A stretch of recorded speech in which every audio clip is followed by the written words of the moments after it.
Assalamualaikum warahmatullahi wabarakatuh. Selamat pagi, sukses selalu buat teman-teman di seluruh Nusantara.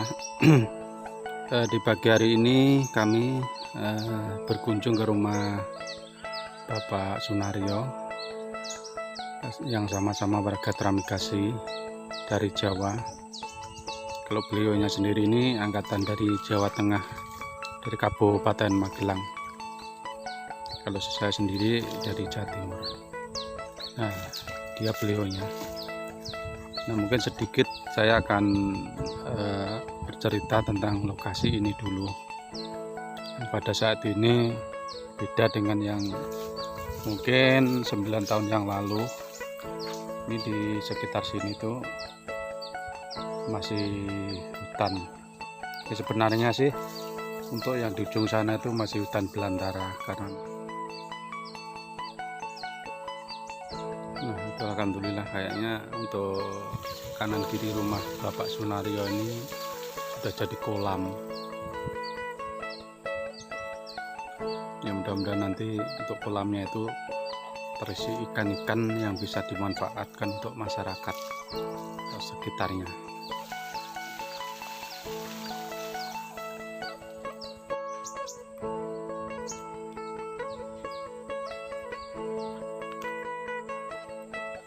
Ini lokasi sekitar kanan kiri rumah yang dulu ini sebenarnya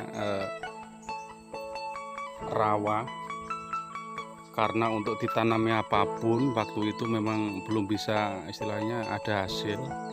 Jadi Pak Nario sendiri itu punya inisiatif, punya ide mungkin untuk wilayahnya sih dibikin kolam-kolam. Ya tujuannya supaya nanti kedepannya bisa untuk tempat wisata pemancingan ikan. Nah ini yang mungkin pada saat ini masih proses pembentukan kolam-kolam. Yang mudah-mudahan nanti dari pemerintah sendiri, karena ini kalau kulihat ada beberapa petak, 2, 3, 4 mungkin puluhan petak. Nah, dengan kondisi tanah yang seperti ini kayaknya ini memang untuk tempat Pak Sunario ini paling ujung di jalur 4, karena menurut cerita kalau mau ditanami mungkin semacam buah sayuran itu tidak bisa panen karena kalah dengan hama monyet. Jadi lebih baik mungkin dibikin kolam. Ya, mudah-mudahan nanti memang betul-betul ada hasil. Nah ini masih proses pembikinan kolam. Ya mungkin ini sebelum nanti ada benih yang mungkin mau dikembangkan di sini. Ini kan masih berupa cangkulan. Ya sebelum nanti istilahnya ikan dimasukkan mungkin ditanami padi. Ini kami ambil dari titik lokasi yang ada di belakang rumahnya. Jadi hampir semua 99% untuk kanan kiri rumah itu dibikin kolam. Ya memang tujuannya untuk pertama memang supaya tanahnya ini juga kedepannya menghasilkan. Terus kedua, kalau toh tidak dibikin seperti ini, kita paksa untuk mungkin ditanami holti dan lain-lain, itu memang tidak bisa dipanen.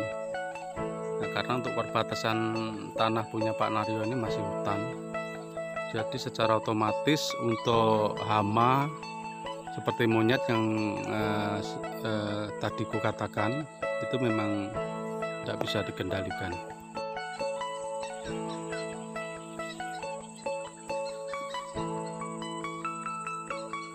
Oke teman, ini adalah sungai alam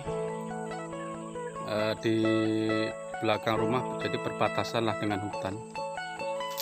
Yang pada saat ini kelihatannya sih pasang. Nah, ini sedikit cerita. Jadi untuk sungai alam ini dulu, ya mungkin sekarang pun masih banyak ikannya. Aku sendiri pernah memancing di daerah sini itu dulu banyak tomang besar-besar.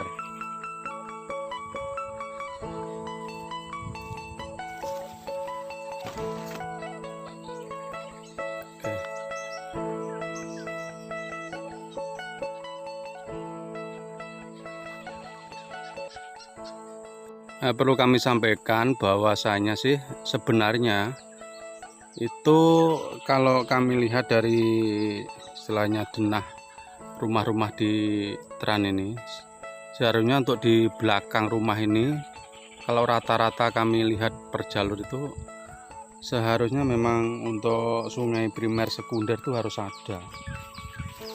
Nah, ini untuk sekunder yang istilahnya di belakang rumah Bapak Sunaryo ini masih berupa sungai alam. Jadi kalau toh nanti pas ada kondisi pasang besar, itu secara otomatis masuk ke lahannya beliau ini. Ini contoh, ini kan masih alami kawan. Jadi ini sungai alam.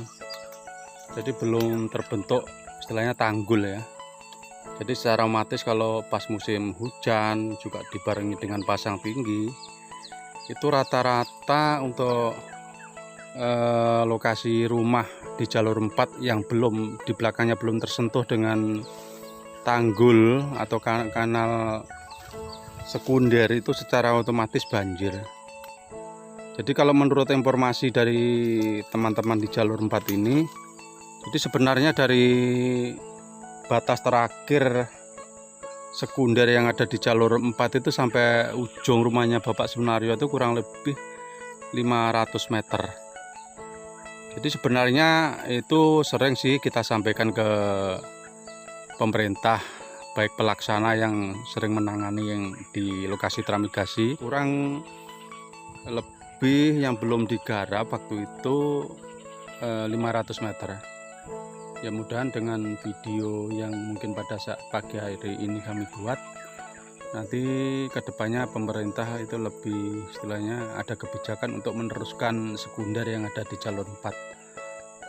Karena kalau kami lihat dari 500 meter itu kurang lebih kan 10 rumah. Jadi pada saat ini mereka yang belum bisa menikmati fasilitas sekunder, jadi secara otomatis untuk pertanian mereka itu sangat-sangat terkendala dengan kondisi air yang pada saat kena pasang, kena hujan, karena untuk pembuangan di belakang itu belum bisa.